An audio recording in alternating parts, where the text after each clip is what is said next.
Hey guys, so karon ako ipakita sa inyo muna ato ang personalized nga K3 bandolier gipahimo sa isa sa atong mga suki na mga personnel sa Philippine Army. So shout out kay Sir Steph J. Ayan, so naa siya upat ka pouch para sa iyang K3 niya. Isa ka pouch diri sa atubangan sa iyang chest for valued items, for example cellphone, kwarta, or anything na pwede nila masulod diri. Try lang na kong suot ha para makita ninyo.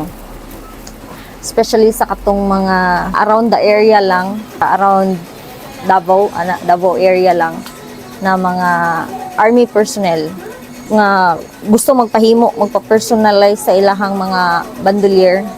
So kung naamoy mga ideal design, pwede ninyo na ipasundog sa mga guys kay nagatahi man gid mi og mga, for example, mga bandolier, bag, concealment bag sa mga pistol.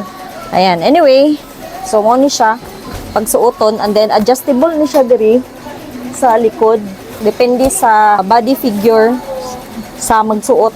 And then the good thing is quick release ni siya. So quick release diri sa upper part, sa shoulder, quick release po siya diri sa kilid, meaning to say na. So, quick release siya.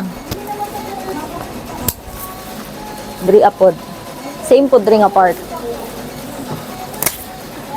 Mulingaw kay ko sa mga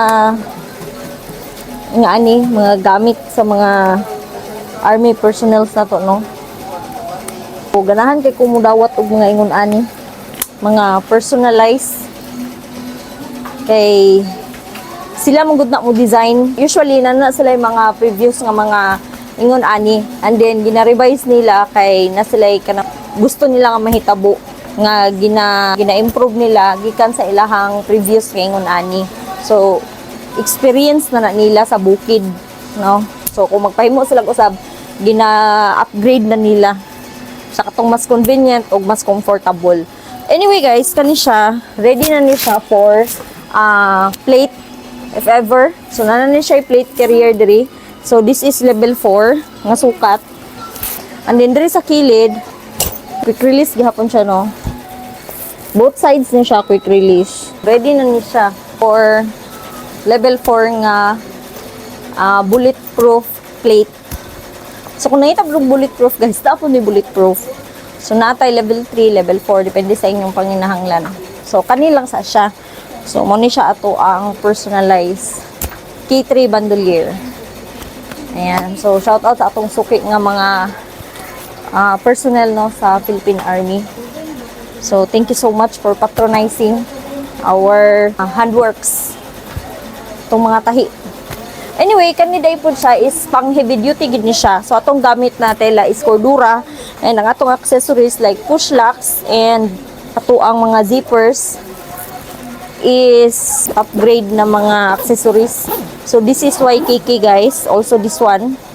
YKK po ni atong mga push lock. So, if you wish magpahimo ng any personalized na mga gamit, try to visit us. Dali lang yapon guys sa Alpha Strike Games and Hobby OPC. And then, naatay physical stores sa Gensan sa atong mga suki diha, no, nga duol lang diha sa General Santos City. So nata diha sa Piacharon Boulevard niya sa Davao. Naapod ta guys sa San Pedro Street, at bang lang na siya sa DCPO sa Barracks.